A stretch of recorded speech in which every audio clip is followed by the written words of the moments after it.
But he also spoke with MMQB's Albert Breer about requesting a trade from the Seahawks, and we got a ton of insight with this one.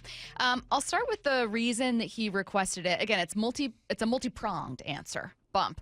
But the one that will surprise you the least is Seattle's lack of willingness to really commit beyond just this season versus the Raiders' willingness to. So he said that he and John Schneider had an honest talk last summer, and his big takeaway was that Seattle wanted to lean into its young core.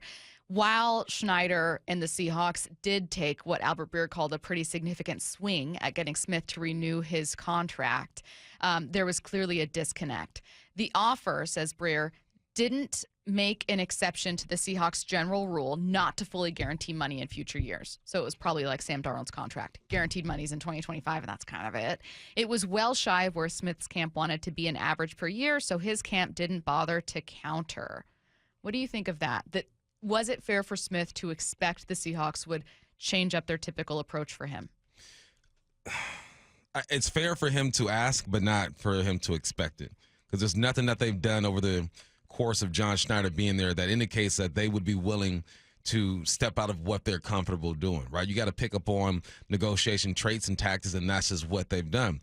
The reason why I think it's fair for Geno to ask for them to do that is because he's 34, and I know he hasn't had a lot of years, but this is the prime of his career. This is as good as it gets for Geno Smith. So he's supposed to try to capitalize on his abilities that he has left over, right? He completed 70% of his passes last year. No Seahawks quarterback has ever done that, and he did that behind an offensive line that was suspect. He went for 4,300 yards. He has 2 seasons out of the 3 where he's gone for over 4,200 yards. And look, he is one of the reasons why this team was able to be competitive. I know he has his flaws, and you can always point to his flaws. I understand that. But if there's no Geno Smith, this team isn't even competitive. They're 9-8, 8-7, 10-7, right? They are a team that you just couldn't sleep on, and a lot of it had to do with Geno's ability to push the ball down the field and make good decisions for the most part, right? There have been some suspect decisions. But he understands what he brought to this team, and he understands that without him, they wouldn't even be in this position. So now what do? At 34 years of age, you go ahead and try to get as much money as you can and try to secure your future. It's not just about 1 year, right? Geno, because he's 34, he's been in the league since 2013. He hasn't made the coin that a lot of these dudes have made. So this is opportunity. He has to do that. It's fair for him to ask for it, but not for him to expect it. Okay, so this is a quote from Smith in the article. He said, Mike was good for us. I really enjoyed being with him for that season. Mike McDonald, obviously. But again, man, when you're talking about business and you're talking about a quarterback who wants to not only get paid, every player wants to get paid, but to be respected, that's the most important thing. It's the respect factor. And I just felt like there was a disconnect there. While he mentions Mike as part of this, I think he was talking about the organization itself. I think that this was also very related to the Seahawks not guaranteeing him money. Did the Seahawks, Geno thinks there wasn't respect. Did the Seahawks disrespect Geno Smith?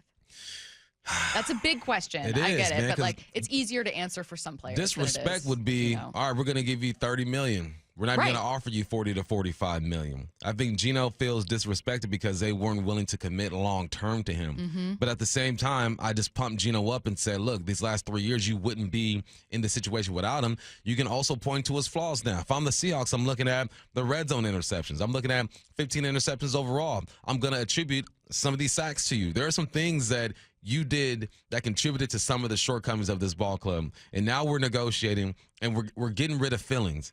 And that's the tough part about negotiating with someone that you love and you care about, is that feelings are always going to get involved, even if you have a case to why you're offering what you are, and they have a case for why they are asking for what they are. If you just can't meet in the middle, you can't meet in the middle. So I wouldn't say they blatantly disrespected him, but I think that Geno was expecting them to again, step out of what they're used to doing, because I'm Geno, because I was here when Russell was here, because I've helped you guys stay competitive, because I've won ball games for you. And he's supposed to feel that way. But the Hawks are supposed to feel that way, too. They got to do what's best for them. And a 34-year-old guy who they think probably has reached his peak. This is as good as it gets. We can get that somewhere else and for cheaper and younger. And that's what they did. I agree. I think there are things that are more obviously disrespectful, and this isn't one of them. To your point, offering him 32 is disrespectful, which by everything we've heard, it was $40 million in year one or 45 in year one. I can't remember. $40 million. at least in year one. Not locking up a player that is young and so clearly your franchise face would be disrespectful. That's obviously disrespectful.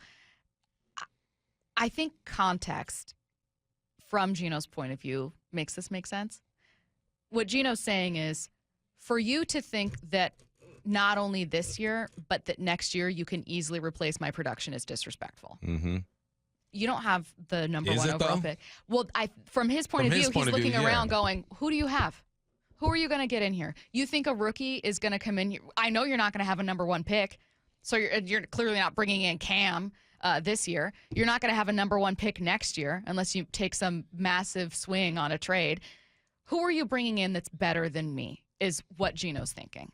And I think there are people that are going, I genuinely don't know who's going to be better than him. So that maybe betting that you can replace Geno's production or that someone else can succeed behind this offensive line. I guarantee you Geno was privately telling people, you know what I mean? Like, it is hard to win here. It is hard to do what I'm doing. And I just get blamed over and over for stuff behind a bad I know for a offensive fact line. that's how he feels. Yes. And I can see that as disrespect. I can. Does it mean the Seahawks shouldn't have done it? No, now I'm curious. Now I want to see what happens. Like, I'm cool with it as me, Stacy. But as me, if I'm Geno, yeah, that's disrespectful. There are some things that when you look at Geno's production, I think you can find a replacement. You might not find it next year. You might not find it the year after that. But to find that quarterback who puts up those type of numbers isn't very hard to find.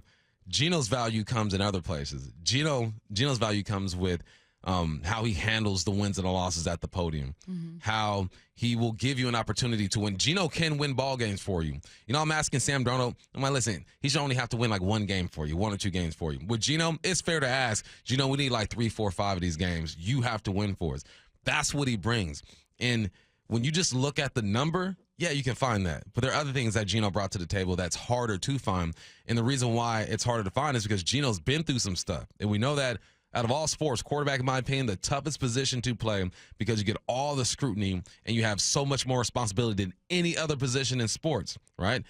It's the way you handle those things. And I think for the most part, and of course, there are going to be people who are going to point at Geno, get mad on the sidelines. Which quarterback does not get mad on the dang sidelines, all right? Like, we can find flaws in every quarterback, but there are the other things that Geno brought to the table. That's why he felt disrespected and saying, who are you going to find to deal with the things that I dealt with behind this offensive line? And I know for a fact that Geno wasn't happy, but he didn't go out to the public and telling people, man, if the O-line just would have done better. He always put it on himself. And that takes experience, and that takes a guy who understands what understands the bigger picture of this whole thing and the role that he plays in it. But 21 touchdowns, 15 interceptions, 4,200 yards, you can find that. I thought that this part of the article was interesting. It's about his relationship with Pete Carroll and how that extended beyond just Pete Carroll's tenure here in Seattle. Breer writes, as part of that, Geno knew that when he needed to vent a little, he found an unlikely sounding board over the course of the season, Pete Carroll himself. I would call him whenever I got frustrated, Smith said. He talked me through things and still coached me. I think that's what makes him a special man, is that he was coaching me even when he wasn't my head coach. A lot of the things he was telling me, a lot of the conversations we had really kept me steady throughout the season and kept my head on straight because, again, man, this is a team I gave everything I had to. There were points when Smith and Carroll talked daily. There were points when they didn't talk for weeks. Neither knew whether Carroll would get back into the NFL again. Yeah, that's why he ended up in Las Vegas. I read an article on our Pro Football Talk that Pete Carroll was there, obviously. Then you have Chip Kelly, who tried to recruit him when he was at Oregon. It seemed like everything just lined up for him. And you got to respect that because you're at the point of your career where if you have a leverage and you have options and you decide what you're doing with your career, you do it because most guys in the league are not going to have that option. It's a really, really great read from Albert Breer, again, MMQB. It's fairly long, too. Like, there's a lot of stuff in there. Some of it is not going to be shocking. Geno wanted more guaranteed money than the Seahawks were willing to give him in 2025. Geno wants a team that believes in him in 2026, not just this year. But there's other stuff that's really insightful, a developing relationship with Tom Brady. They spent hours talking about longevity in the league. Really good stuff there from Albert Breer.